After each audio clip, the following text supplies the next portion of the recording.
Hi, my name is Colleen Keelton, and I'm with the Mind Body Holistic Health Group. And I want to just bring to your attention today that you have levels of personal power and personal competencies that you might not be aware of. I'm working on my PhD right now, and every week is something mind-boggling amazing. And my PhD is in mind-body medicine. And this week we talked about guided imagery and the power of guided imagery. And it's not just that you are controlling your body and to do things or to heal, but it's so much more. That one article was about pain, about chronic pain that is not due to cancer. So they define chronic pain as anything that is 6 months post injury. And the things that it affects in your life are just heartbreaking. The financial struggles and the living a life that isn't fulfilled. And you ask yourself, is this all there is? And I know I've been there. And I know several people who have been there. And there's abundance of resources available for you to no longer live like that. You don't have to. There's a lot of ways people do it. Some people do it through just straight up, I'm not having it anymore. And when you make that decision, you will find the resources. You will find them. I just cannot tell you how many times I have heard people no longer having to live like that.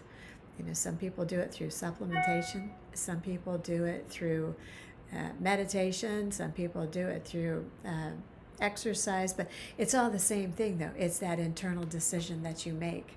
That's what brings the power. And you have it within you. This guided imagery article, I went into deep detail about studying the immune system and while people were doing guided imagery. The image, you can do this on your own, and you can do it right now. And you did it when you were a little kid, and somebody read you a story where you envisioned it and you went there. Remember the never-ending, what is that story, the never-ending story with the dragon in it? He went there. And you can go there too. And just imagine right now, you probably have experienced someone describing a lemon to you. Does your mouth water just thinking about it? Take a bite of that lemon. Does your mouth water? So that's just like bringing it to life. And one thing is so important to know is that any moment that you are thinking about something and bringing it to life and you're forgetting your pain for just a moment, that really helps you because you pull out of the fight or the stress response with a fight, flight, freeze, fawn, faint. They keep adding new things to it, but it's all valid because those are all things that we do as a stress response. And we only get one stress response. Our body will respond physically as if something is trying to kill us. And you might get a bad email, but it's the same stress response. So you're going to be on high alert. You're going to be looking all around for trouble all the time. And that's very valid and helpful if your life is threatened. But if you're just getting a bad email, then maybe that isn't the necessary level that you need for your stress response. So the problem is when you're living in that state, you might even not even realize that you're in fight or flight.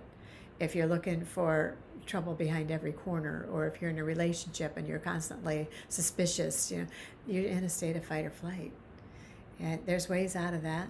I can help you get out of that. I've trained a lot of people to help you get out of that. I can train you to help people to learn how to get out of that. And we have a lot of cool stuff. And I invite you to go to my website. It's mindbodyhhg.com. And I have a tremendous amount of resources there available for you. Or you can text me, give me a call. Or you can get online and say, how do I get out of fight or flight? There's a lot of resources. But you got to know what the problem is. And the problem is you're in fight or flight. And you can get out of that. And that's going to make a whole lot of things better for you in your life. Namaste, my friend.